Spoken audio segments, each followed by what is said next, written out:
A gente destaca aqui no Jornal da Manhã informações a respeito de uma nova pesquisa divulgada agora há pouco, inclusive, pela Genial Quest. E essa pesquisa mostra que o presidente Lula teria 41% dos votos em uma corrida presidencial neste momento, contra 40% do governador de São Paulo, Tarcísio de Freitas, 39% da ex-primeira-dama Michele Bolsonaro e 38% do governador do Paraná, Ratinho Júnior.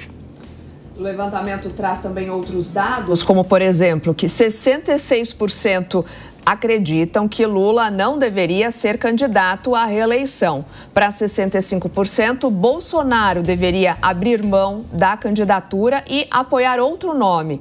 Outra informação também do levantamento de agora há pouco, importante, destacada pelo Instituto, é que 40% da população tem mais medo da reeleição de Lula do que da volta de Bolsonaro. Para 45%, também temem medo de eventual volta do ex-presidente.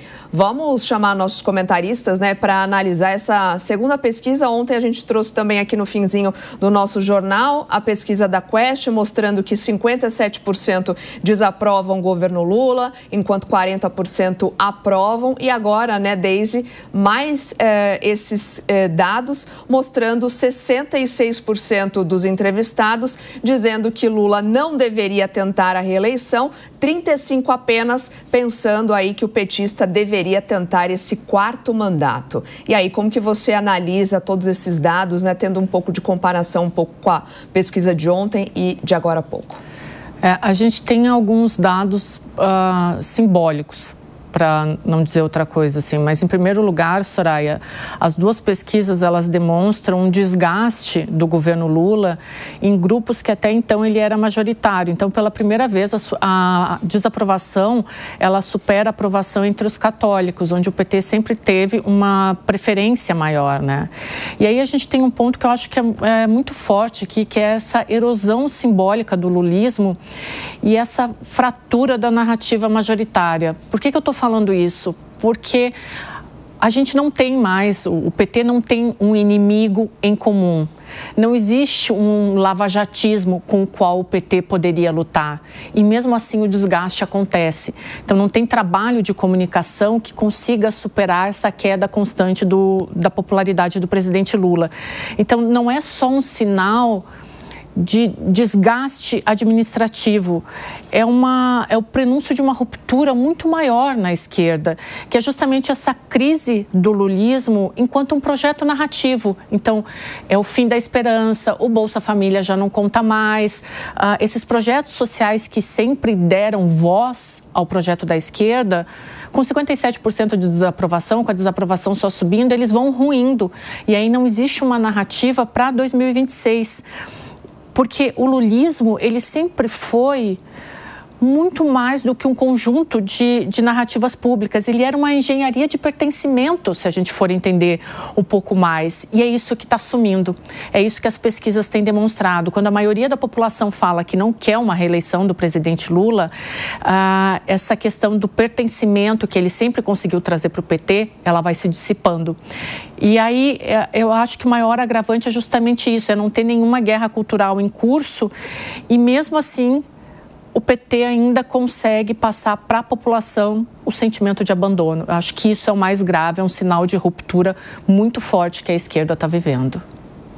Zé Maria, eu queria te ouvir também, porque impressiona também esse empate quádruplo aí com Lula, Tarcísio, Michele e Ratinho Júnior. É claro que a gente tem ainda muita água para rolar, A gente já acompanhou tanta eleição e as surpresas vão acontecendo a cada mês, mas de qualquer modo impressiona um pouco esse empate técnico de 4 nomes, não, Zé? Surpreendentemente, a política no Brasil está mesmo mudando, A Deise tem razão, há um novo parâmetro, isso está muito claro por aqui. E também sobre essa ligação da pesquisa divulgada ontem, de aceitação, de popularidade do presidente e também da eficácia do governo, está ligado exatamente a essa situação.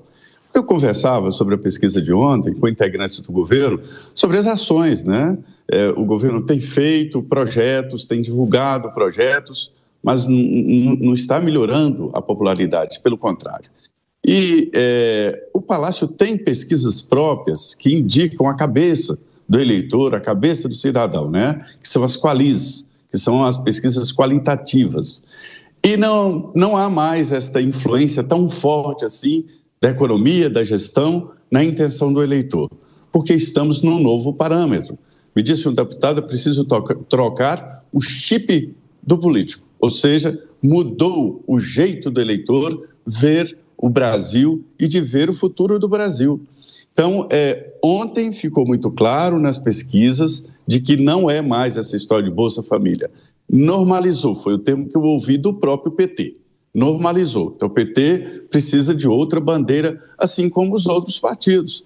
E o eleitor está sendo muito informado a todo momento, está entendendo o mundo como uma política e não como uma esmola ou como um benefício qualquer. Essa pesquisa mostra que há um certo cansaço entre Lula e Bolsonaro. Até bolsonaristas estão dizendo que ele não deveria insistir na candidatura e apoiar outro nome de direita. Ou seja, é uma nova postura, né? A direita está crescendo e é inevitável, é um trem que já partiu da estação, como dizem aqui, o espírito do tempo, né? É esse, a direita crescendo, e também a esquerda dizendo, olha, precisamos renovar. Ontem eu ouvi de deputado de esquerda dizendo o seguinte, não estão aparecendo nomes novos da esquerda, e todos os dias apronta, vem um de direita e nasce um novo nome. Então, há uma mudança. Essa pesquisa é muito perfeita. Ela mostra realmente que há um certo embaralhamento na política. É a primeira vez que o Lula empataria com todos, inclusive Michele Bolsonaro, que está no páreo, e o governador Tarcísio. Então, é uma demonstração de que a política está solta. Isso desagrada por aqui, viu? Porque os políticos gostam de manter as rédeas da situação. Hoje, ninguém tem isso. Ô Deise, você vê que, de alguma forma, o governo está refém da questão fiscal? Então, ele tenta reverter toda essa tendência de desaprovação, mas não consegue. Também acaba cometendo os mesmos erros que cometeu no passado, e aí isso só vai se arrastando? Soraya, esse governo Lula 13, ele tem um combo que acaba sendo muito ruim, porque a gente teve algumas características muito fortes em Lula 1 e Lula 2. Então, Lula 1, ele veio com aquela questão da esperança, né? Veio Bolsa Família, Lula 2, ele entrou com o PAC, então uma modernização das estruturas, e Lula 3 não tem nada para mostrar. Né? Não conseguiu acertar a comunicação, até agora não conseguiu aprovar os projetos essenciais, a gente já está indo para o último ano de governo, não conseguiu aprovar propostas de campanha, não consegue conversar com o Congresso Nacional. A economia, sim, é um fator determinante, sempre é em qualquer campanha política, em qualquer governo, é isso que define o sucesso ou o fracasso de um governo, e esse está completamente perdido, não sabe para que lado vai, está olhando as coisas acontecerem. Então, eu acho que acabou juntando um monte de fatores e caiu tudo no mesmo tempo, sabe? Lula não consegue conversar, não consegue acertar a economia, colocou a culpa no Campos Neto, agora está o Galípolo, nada funciona. Então, eu acho que tem um conjunto de fatores aqui que não favorecem nem o governo e muito menos ele para ir para 2026. Junte-se a isso, a falência na comunicação, a falência para fazer um sucessor, o caso do PT é bem problemático. Ô Zé, olhando um pouco aqui para a questão bolsonarista, onde a gente tem 65% indicando que o Bolsonaro deveria abrir mão da sua candidatura, lembrando que ele está inelegível. Como você disse, surgem vários nomes aí mais próximos ao Bolsonaro ou mesmo ao cenário político que ele defende. Vai ter o julgamento no Supremo Tribunal Federal também. Já era momento de que a direita começasse a construir um outro nome ou ainda é necessário aguardar um pouco mais, né? Você percebe que todos os nomes apresentados aí como opção são de direita, apenas o Lula de esquerda. E há um forte movimento para que Lula não seja candidato, inclusive ali nas hostes governistas, né? E ele pode... Ontem eu vi uma história interessante, de que Lula pode ser candidato à reeleição até sabendo que será derrotado para preservar o PT. É a única solução para preservar o PT. A grande luta em 2026 será pelo Congresso Nacional, domínio do Congresso Nacional. E apresentar um bom candidato aos governos e à presidência da República é um reforço muito grande para se fazer uma bancada no Congresso Nacional. Então, assim, é uma situação complicada para o PT e para a esquerda brasileira, que está dependente de um político que vai disputar em 2026, se disputar, com 81 anos. Então, assim, não tem mais aquele vigor, é natural, não é etarismo, cada um tem um limite, né? Mas é que a gente começa a dar sinais de que não está mais com força para enfrentar uma campanha de um país grande como o Brasil, né? Então, há uma grande preocupação, sim, e os políticos estão ali tentando viabilizar um nome de direita, mas a esquerda também sofre por falta de opção. Olha só, a quantidade de opções que a direita tem. Isso é sinal de que é uma via que pode, sim, ser vencedora em 2026. Ou seja, Nonato, qualquer coisa pode acontecer no ano que vem, viu? 2027 pode amanhecer no Palácio, qualquer um que a gente não tenha previsão por aqui. Eu acho isso bom, viu? É uma oxigenação da política.